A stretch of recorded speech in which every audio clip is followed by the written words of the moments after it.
advanced to me and said, "Will Miss Anville pardon my impatience, if I remind her of the promise she was so good as to make me this morning?"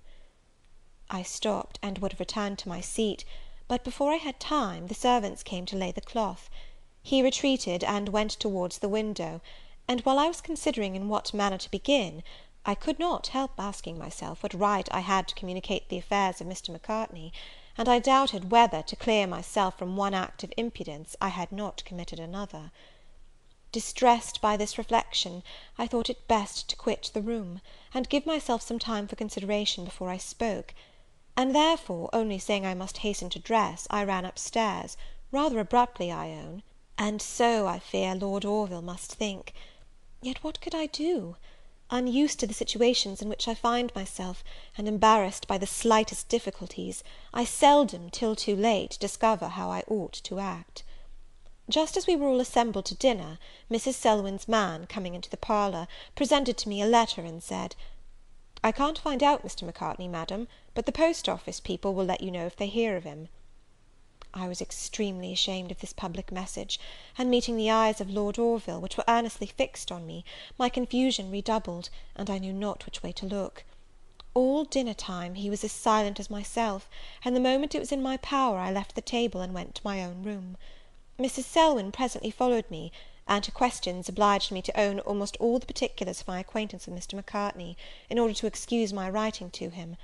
She said it was a most romantic affair, and spoke her sentiments with great severity, declaring that she had no doubt but he was an adventurer and an impostor. And now, my dear Sir, I am totally at a loss what I ought to do. The more I reflect, the more sensible I am of the utter impropriety, nay, treachery, of revealing the story and publishing the misfortunes and poverty of Mr. Macartney, who has an undoubted right to my secrecy and discretion, and whose letter charges me to regard his communication as sacred.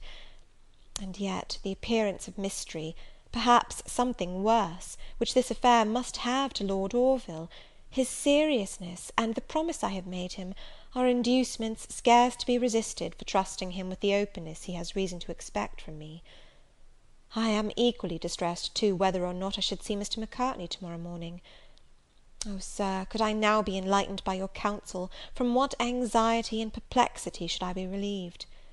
But now, I ought not to betray Mr. Macartney, and I will not forfeit a confidence which would never have been reposed in me, but from a reliance upon my honour, which I should blush to find myself unworthy of.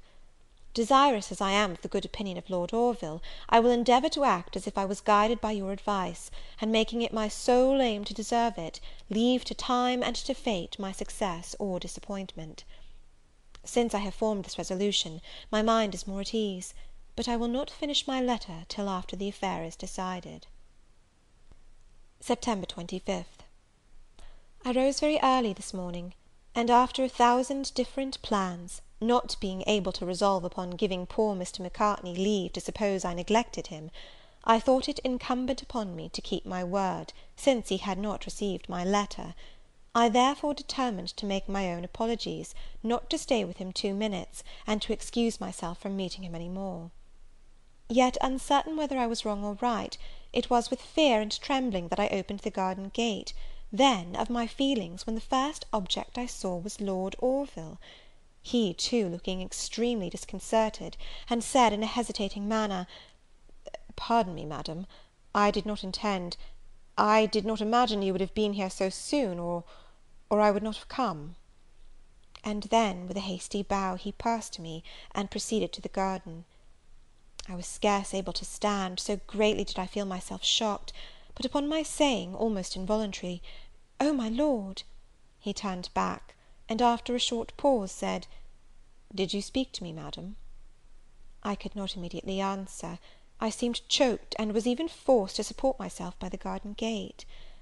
Lord Orville, soon recovering his dignity, said, "I know not how to apologize for being just now at this place, and I cannot, immediately, if ever, clear myself from the imputation of impertinent curiosity, to which I fear you will attribute it.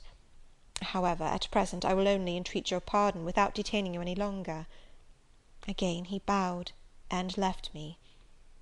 For some moments I remained fixed to the spot, and in the same position, immovable as if I had been transformed to a stone. My first impulse was to call him back, and instantly tell him the whole affair; but I checked this desire, though I would have given the world to have indulged it. Something like pride aided what I thought due to Mr. Macartney, and I determined not only to keep his secret, but to delay any sort of explanation till Lord Orville should condescend to request it. Slowly he walked, and before he entered the house, he looked back, but hastily withdrew his eyes, upon finding I observed him. Indeed, my dear Sir, you cannot easily imagine a situation more uncomfortable than mine was at that time. To be suspected by Lord Orville of any clandestine actions wounded my soul. I was too much discomposed to wait for Mr. Macartney, nor in truth could I endure to have the design of my staying so well known. Yet I was so extremely agitated, that I could hardly move; and I have reason to believe Lord Orville, from the parlour window, saw me tottering along; for before I had taken 5 steps, he came out, and hastening to meet me, said, "I fear you are not well; pray allow me," offering his arm, "to assist you." "No, my Lord," said I, with all the resolution I could assume; yet I was affected by an attention at that time so little expected, and forced to turn away my head to conceal my emotion. "You must," said he, with earnestness, "indeed you must. I am sure you are not well. Refuse me not the honour of assisting you." And almost forcibly he took my hand, and, drawing it under his arm, obliged me to lean upon him. That I submitted was partly the effect of surprise, at an earnestness so uncommon in Lord Orville, and partly that I did not just then dare trust my voice to make any objection. When we came to the house, he led me into the parlour, and to a chair, and begged to know if I would not have a glass of water. "No, my Lord, I thank you," said I am perfectly recovered." And rising, I walked to the window, where for some time I pretended to be occupied in looking at the garden.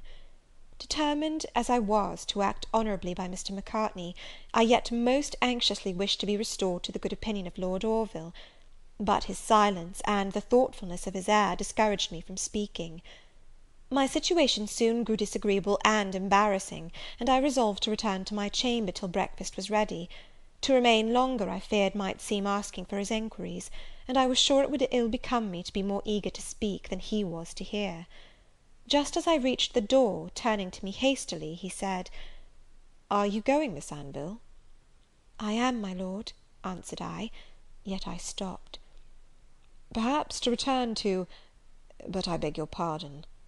He spoke with a degree of agitation that made me readily comprehend he meant to the garden, and I instantly said, "To my own room, my Lord." And again I would have gone; but, convinced by my answer that I understood him, I believe he was sorry for the insinuation. He approached me with a very serious air, though at the same time he forced a smile, and said, "I know not what evil genius pursues me this morning, but I seem destined to do or to say something I ought not. I am so much ashamed of myself, that I can scarce solicit your forgiveness." "My forgiveness, my Lord!" cried I, abashed rather than elated by his condescension. "Surely you cannot, you are not serious?" "Indeed, never more so. Yet, if I may be my own interpreter, Miss Anville's countenance pronounces my pardon." "I know not, my Lord, how any one can pardon who has never been offended." "You are very good; yet I could expect no less from a sweetness of disposition which baffles all comparison. You will not think I am an encroacher, that I take advantage of your goodness, should I once more remind you of the promise you vouchsafed me yesterday." "No, indeed; on the contrary, I shall be very happy to acquit myself in your Lordship's opinion." "Acquittal you need not," said he, leading me again to the window; "yet I own my curiosity is strongly excited." When I was seated, I found myself much at a loss what to say; yet, after a short silence, assuming all the courage in my power, "Will you not, my Lord," said I, "think me trifling and capricious, should I own I have repented the promise I made, and should I entreat your Lordship not to insist upon my strict performance of it?" I spoke so hastily, that I did not at the time consider the impropriety of what I said. As he was entirely silent and profoundly attentive, I continued to speak without interruption. "If your Lordship, by any other means, knew the circumstances attending my acquaintance with Mr. Macartney, I am most sure you would yourself disapprove my relating them. He is a gentleman, and has been very unfortunate; but I am not, I think, at liberty to say more. yet I am sure, if he knew your Lordship wished to hear any particulars of his affairs, he would readily consent to my acknowledging them.